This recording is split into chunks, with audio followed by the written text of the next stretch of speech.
You're listening to Synergy to Synastry, the podcast where two corporate girlies called to follow their intuition take you on a journey of self-exploration through metaphysical modalities.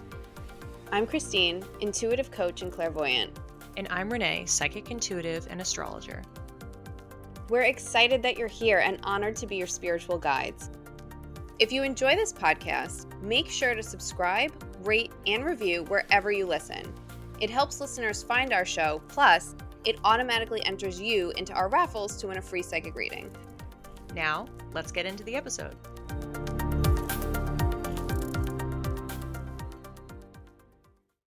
Welcome to episode 8 of Can You Believe It? Season 3 of Synergy to Synastry. Time flies. 1, because it's almost summer. Who's excited? Me. And secondly, because we're already at the conclusion of our second culture. This is the third and final installment of the Roman lore miniseries. I'll be talking about Roman lore in practice. In case you are behind, or you just somehow found this one episode, make sure to go back and listen to parts 1 and 2, which came out over the last month, because ultimately these episodes end up referencing each other at one point or another. Plus, it gives you the full storyline, and that is the theme of Season 3, lore. Just as I did for the Greek lore and practice episode, I'll start off with discussing examples of ancient Roman divination methods, and then I'll get into the experimentation that I did over the last few weeks. As always, make sure to check out the show notes where I include all of the citations for the books and or articles that I read in order to prepare for today's conversation. I want to start off with a quote from one of them. It really synopsized a lot of what I have talked about in this particular mini-series. These practices formed a vast system that merged ritual precision with political strategy, allowing the Senate and magistrates to act or refrain from acting with divine justification. Something I've spoken about definitely in the Roman lore episode, in other words, part 1, was how this culture was incredibly ritual heavy, and there was a deification of the government, the state, and authorities, as well as governmental buildings and public places. If any of you listeners out there are aware of other cultures, either in the past or present, write in and share, because I would love to learn about some comps. It feels like such a specific way of operating as a culture and society. And I do know we're tiptoeing on that a little bit in the US, and that if you talk about Christian nationalism, which obviously in the Roman lore episode I did talk about the dawn of Christianity and how that was emerging and having Rome move from a polytheistic religion to a monotheistic one. Christian nationalism is inherently about the fusion of religion with the government, and kind of in the spirit of this quote, the ends justify the means if it was deemed so by God. And as I mentioned also with the Crusades, it just overall feel like there's a bit of a running theme here. I would be interested to learn a little bit more, and I actually did just take out, even though I'm wrapping up this series, because can't help it, the bottle has opened, the genie's coming out, and I'm looking to learn more. I took this book out, which I'm going to be reading over the coming weeks. It's called Inspired by Rachel Held Evans.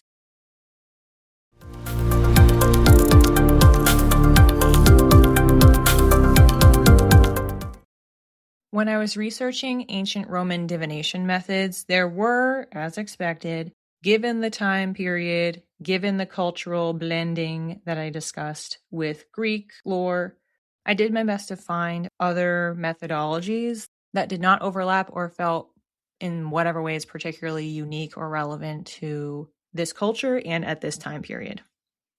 One that came up consistently over and over and over again as a very large category is augury, thought to be from the Latin root avis, which means bird, gorira, which means to talk. And what this divination umbrella encapsulated is following the flight of birds, whether in patterns or their general activity, chirping, tweeting, what's going on with the birds. But I also was finding that it spoke more broadly to what was happening within the sky itself. So I'll go into some other subtypes and corresponding mancies. Aeromancy follows air and wind, clouds, and lightning. Safe to say that so many of us have looked up at the clouds and tried to determine, is that a shape or what do you see up there? So to hear that there are such ancient roots is not surprising because it would make sense. They didn't have the technology that we have, the screens that we're looking down at. So instead, they looked up at the sky for patterns of the sun, planetary activity, constellations, what the clouds were up to, and what the birds were up to. The lightning piece, for whatever reason, that was tucked under aeromancy, but then we separately, but related, have brontomancy, thunder. Both thunder and lightning were associated with Jupiter, aka Zeus in Greek mythology, aka Thor in Norse mythology. Lightning strikes in general could be interpreted as an endorsement of something or a warning. There was a lot of in the eye of the beholder, or in this case, diviner. Do we think it's a good sign or it's a bad sign that there was lightning? It could depend on the subject matter, whatever it is that the person was trying to manifest or decide or make happen, whether it was leaders, whether it was individuals. Just speculating here, but on the positive side, maybe if they were seeking power and affirmation, then they're seeing this bolt of lightning and they're saying, oh, Jupiter's in support of this. And then in contrast, whatever may be happening on the other side, you're doing something, your self-doubt, or other people around you are questioning it, and then maybe they're the bearer of, well, there was lightning, so maybe Jupiter is not on board and you shouldn't continue forward with that plan. But it gets a little bit deeper than that because they were paying attention to where the lightning strikes were happening, as well as where thunder was heard from. I found that the interpretations were the same, so I'm just grouping them together in my explanation here. If the lightning strikes or thunder came from the left side, that was viewed as favorable, whereas if it was from the right, it was unfavorable. Now, this piece I find fascinating because there's a lot of history, research, analysis on the left being associated with the negative. Think about all of the studies, how people that were left-handed were punished for using their left hand and were forced to use their right hand, scissors being made for right-handed people rather than left-handed people. Like, there's so much history and lore here. It does make me wonder at what point left became bad when, at this point in time, it appears to have been interpreted as good. Another quick note, when thunder happened on different days of the week, it was associated with different types of people. Thunder on a Sunday usually signaled the death of a priest or scholar. For Mondays, women. Wednesdays and Thursdays, beggars and prostitutes. We'd love to know the deep dive on why that is. Because if you think back to the etymology episode that we had where we were discussing the days of the week, I can see why Sunday makes sense for priests and scholars because that has an association with religion and rest and divine connection, the sun. And Mondays, Luna, women, sure. Wednesdays is associated with Mercury and Thursday with Jupiter. Seems to be a mismatch in that type of association. For Fridays, the death of statesmen and generals. Again, Friday's associated with Venus. This is a fun, relaxing day, and why do we have these government officials on it? I'm not really sure. And thunder on Saturdays was more of a signal of general threat. It could be, dun dun dun, something bad is going to happen, really, really big and large scale, such as a plague or famine. I also have no idea why Tuesday was left out of this, but apparently thunder's okay on Tuesdays and maybe no one's going to die. Moving on to another mancy and totally different category of Roman divination. This next one, we've already talked about multiple times on this podcast, but I never looked up nor knew the mancy for it, and I finally found it while doing research on Roman lore, which is really exciting. A niromancy, which comes from the Greek anairo, meaning dream. So if you are doing any sort of dream interpretation, as we have done multiple times in this podcast and all season long in season 2, doing dream analysis, that means that you are engaging in or practicing aniromancy. I do wonder if they have any records of different Roman dreams. Like, just think about that. We know what we dream about now, and oftentimes it's a representative of what's happening currently in our lives. Sometimes it's more fantastical scenarios, but we also have TV, movies, and culture and things that are supernatural and CGI. And so if they don't have any of that input, you do wonder what they might have been dreaming about. Next up, we have oomancy, which comes from the Greek oon, meaning egg. This is a practice where an egg white was dropped into boiling water and people would make predictions from the shapes that were formed. For example, a nice circular mass indicated that a wedding was on the way, but one that was irregularly shaped and snake-like was viewed as a warning or signal of imminent danger. Also, eggs that were unbroken were rubbed on the stomachs of pregnant women and then cracked open as part of learning about that pregnancy or future child. And it just makes me think of those other practices where people are dangling a pendulum over the stomach to try to see what the sex is. Or we're rewatching Peaky Blinders and Polly in one scene just goes up and just touches one of the other characters' ribs above, but partially overlapping with her stomach, and was able to intuit that she was pregnant and also did tea leaf reading, tasseomancy. It would not surprise me that there are dozens and dozens of, egg pun intended, dozens and dozens of practices linked to understanding pregnancy, predicting pregnancy outcomes. Also, for example, is the woman going to live or not, because the mortality rate was so much higher. But there is something pretty symbolically aligned about having an egg and using that as a tool to understand the pregnancy of a woman, when obviously it's egg fertilization, it is representing a birth process. And I had to mention here, while I was researching, I came across something I had completely missed: egg cleansing. Apparently, this was a trend online in 2024 through 2025, inspired by Limpia con Huevo, which is a Mexican ceremony. There was a lot of kind of angry discourse about this online, of people doing this egg cleansing, which isn't exactly what that ceremony is, but it was being modified, appropriated, and then used for something, and then people were mad about it. People would roll an egg around their entire body, have an intention that they were setting. You're rolling it everywhere, and it's as if the egg is absorbing the negative energy. And then what you do after you've rolled it everywhere is crack it to release it. I don't know if you then cook the egg or eat the egg, or you just throw it out, or what you're doing with this. But to me, there are so many other practices that really get at this same idea.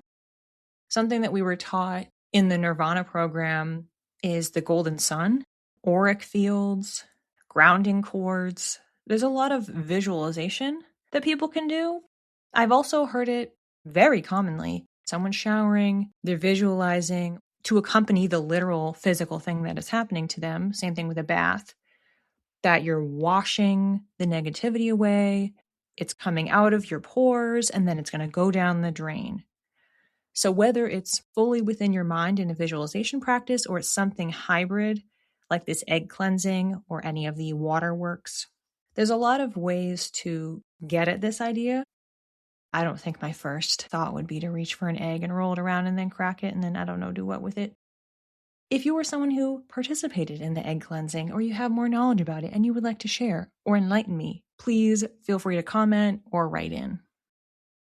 The final divination method I am going to chat about today is scrying. We have mentioned this one before. If you recall, in season 2, Christine and I had, as I'm doing today, selected some different divination methods that we had not tested before, and I did water scrying, aka hydromancy. It's similar to augury in that it's a bit of a category and there's a few different subtypes.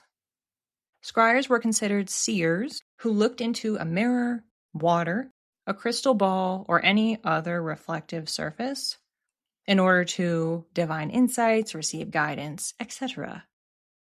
Specifically in ancient Rome, these scryers were called speculari, from the Latin root speculum, meaning mirror.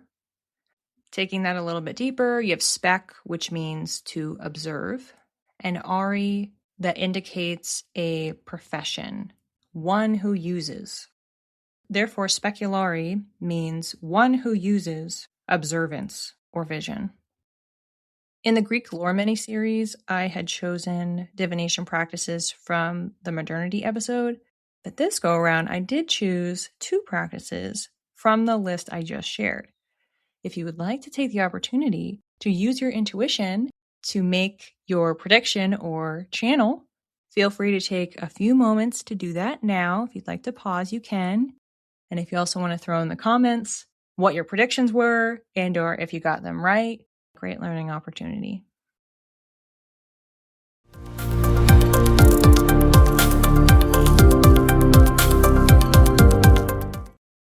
All right, so what did I choose? First one, oomancy.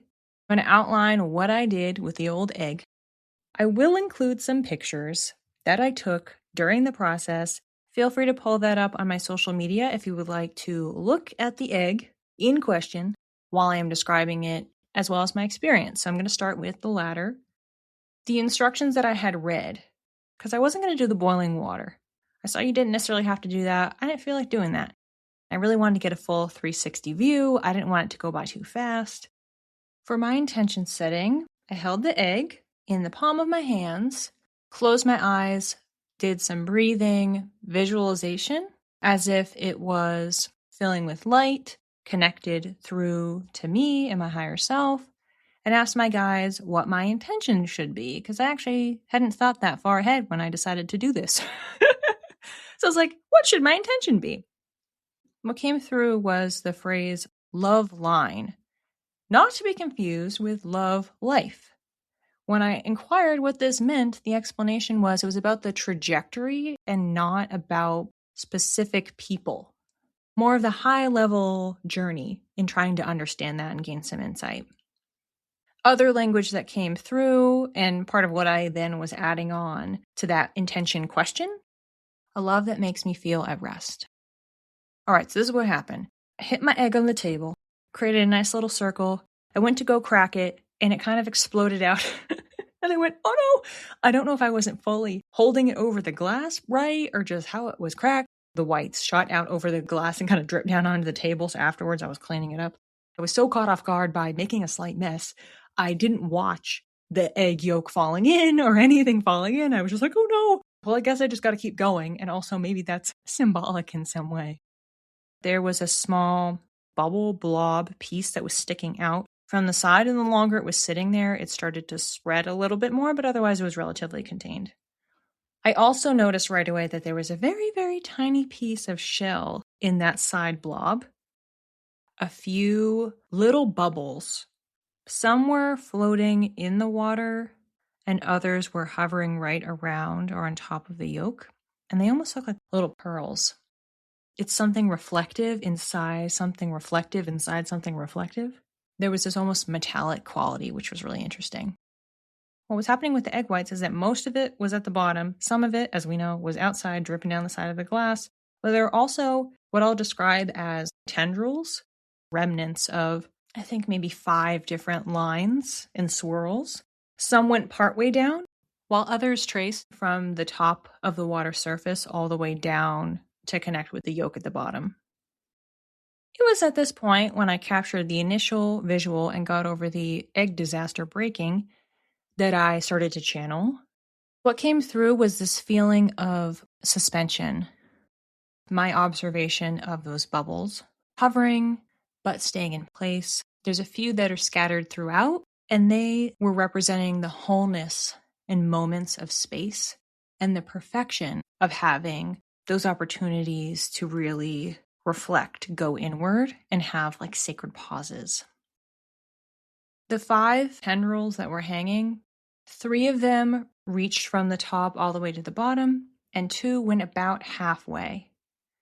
My brain immediately thought maybe this has to do with number of relationships, but that instantly felt inaccurate. I was drawn to one of the line blobs halfway down in particular, and that did feel like it was tied to my most recent long-term relationship. Some of the lines are representing me and my personal continuity, and the shorter lines are disruptors. Looking from the aerial view at the top of the glass, those lines that look like they're going basically straight down were swirling on the top. So there was more dimension to them. It's like those optical illusions. You look at it from the side versus this other side and it makes a face, and now all of a sudden it makes a square. They were actually most concentrated towards the center. And I was starting to question how much of what I was seeing had to do with my poor egg cracking. And I had my guides jumping in like, stop fixating on that. Don't worry about it. Don't dwell on it. One of the key lessons for me to learn in this lifetime is to not have my mind get away from me. And specifically in this situation, not to fantasize. We're talking about love and relationships. That is more likely the case, thinking of the best case scenario versus the worst case scenario. But it could be a combination of the both. And when this information came in, I was like, okay, I do kind of recognize why some of this might be coming up, because what I've been learning over the last many years, and especially as I have been developing my intuition, I have never been wrong about how a date is going to go, whether somebody is a worthwhile connection or not. Even knowing when I have really no reason, it's not like they've said this or done that. All of a sudden, this information drops in and it's very specific, and then that's what happens. The thing that, quote, goes wrong or becomes a roadblock or deal breaker on either end. If you are fixated on fantasy of hope, wanting certain things to work, then you shut down that intuition. You don't listen to it. You start overthinking because you think you're overthinking. You diminish the potency of those messages. What's most important is to be present with that person, but also to be even more present with yourself. And that is what's suggested by those full through lines. We, in our experience of self, must be the constant. That halfway line I was referencing before, I was not connected to myself increasingly, which is why I had to get out of the relationship, because I didn't like the traits that were being activated by the relationship. And I felt so much freer and more open to speak and communicate and take up space when I was able to get out of that and come back.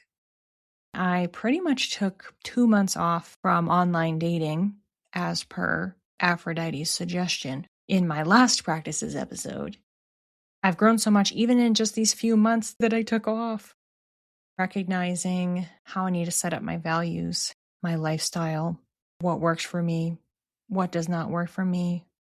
There's a difference between being agreeable and self-sacrificing. And I think that was the lesson that I was having trouble sticking the landing on from that relationship, and I get it now. All right, next part of the Yegi. I turned over to my napkin. I said, hey, how you doing over there? Shell. The eggshell was pretty much broken directly in half. The left side of the eggshell had a lot of cracks in it. Many, many ridges and deformities, if you will. But the second half was pretty much smooth, as if nothing happened. And the message that came through when I was channeling on the eggshell is that that left-hand portion is the rockier, more fragmented trajectory of the love line. And the second half, while it has a little bit of the indentation from that cracking fissure pressure point, it's mostly smooth. So this felt like a nice reassurance that this first half, this first leg, which is the cracking, the learning, you have to break a couple eggs to make an omelet. And then the second half being more, like I spoke about before, the continuity. And overall thoughts on this experience. It was very quick and easy. I really was concerned that I had messed it up when I felt like I didn't crack the egg cleanly. But the messages came through very clearly. I didn't have to do any sort of forced Q&A, like asking questions. It just was, okay, let me look at what's happening with the egg here. Boom, a bunch of stuff just flew in. I had my loose instructions. I kind of followed it. I chose where to go rogue. And it didn't have to be perfect for me to still get information on something that honestly I was not sitting around and thinking about, nor trying to intuit into at all. So it ended up being a really great topic. I only more recently got back on apps, but I had done this exercise probably a couple weeks prior.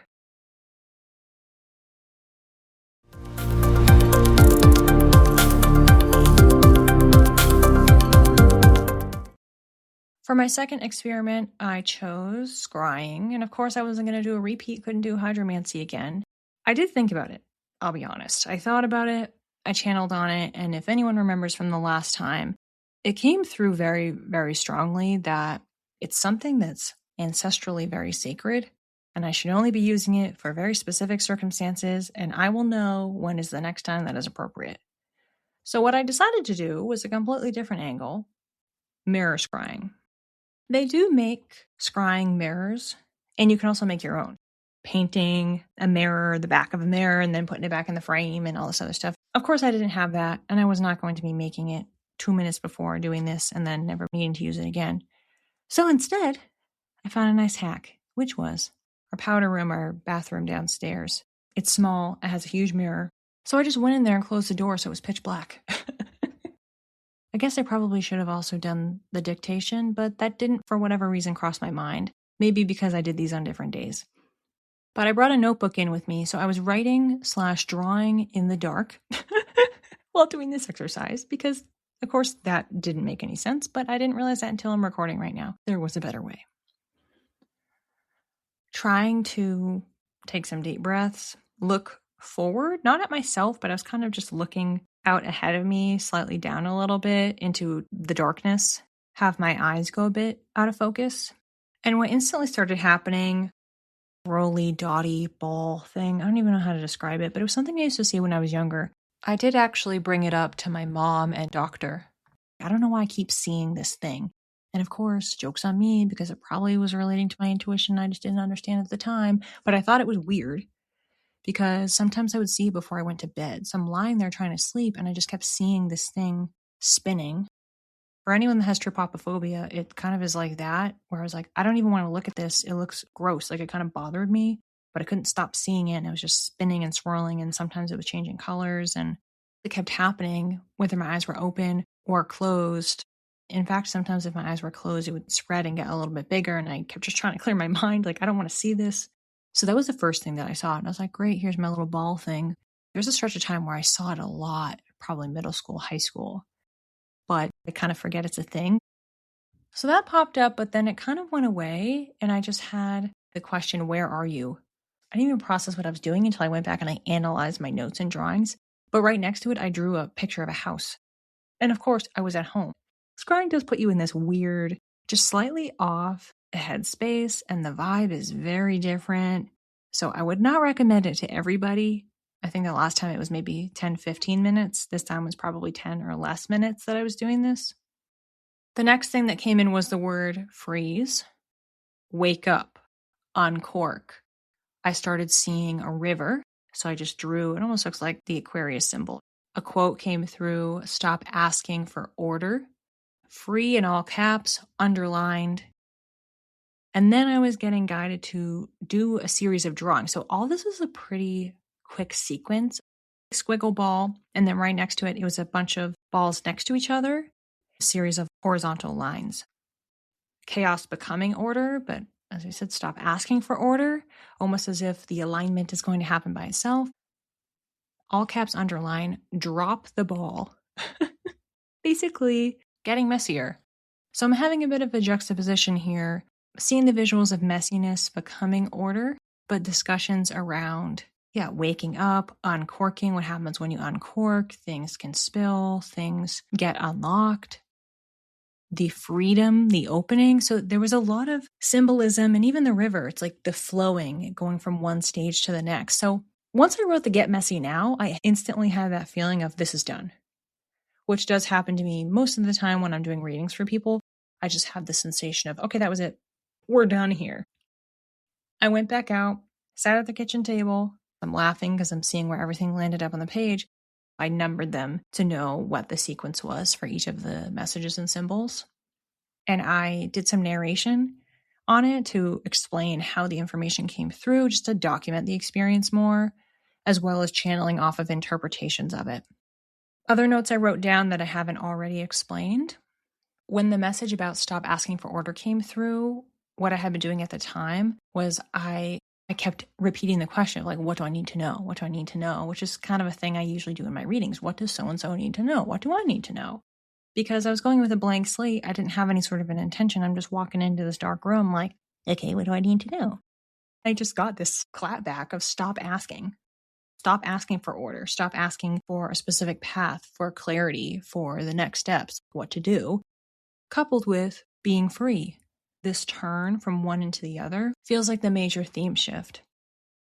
In some years past, there was a stretch of time where all my psychic friends kept getting messages for me when we were doing our round robins and reading each other about me letting my hair down and dancing and letting loose more and relinquishing and releasing control and leaning into play more. And I know I have worked on that and I have improved in that space, but clearly I haven't uncorked enough. As a thought exercise for myself, what could I do to be messier?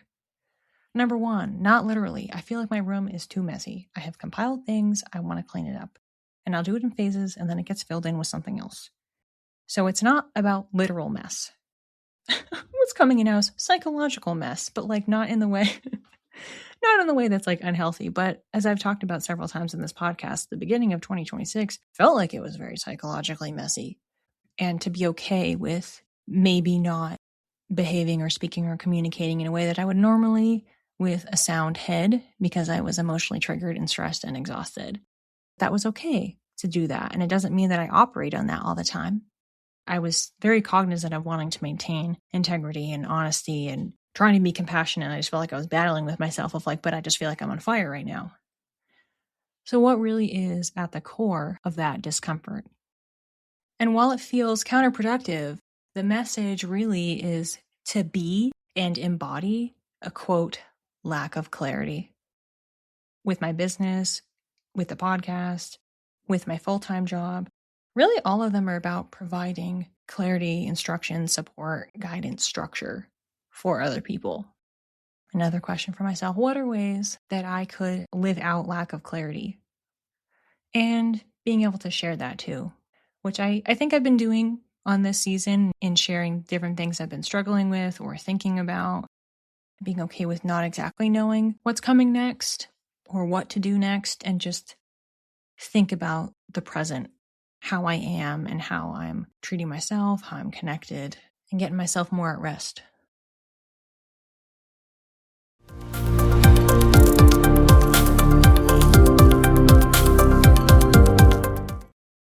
I guess I have more things to think about and reflect on.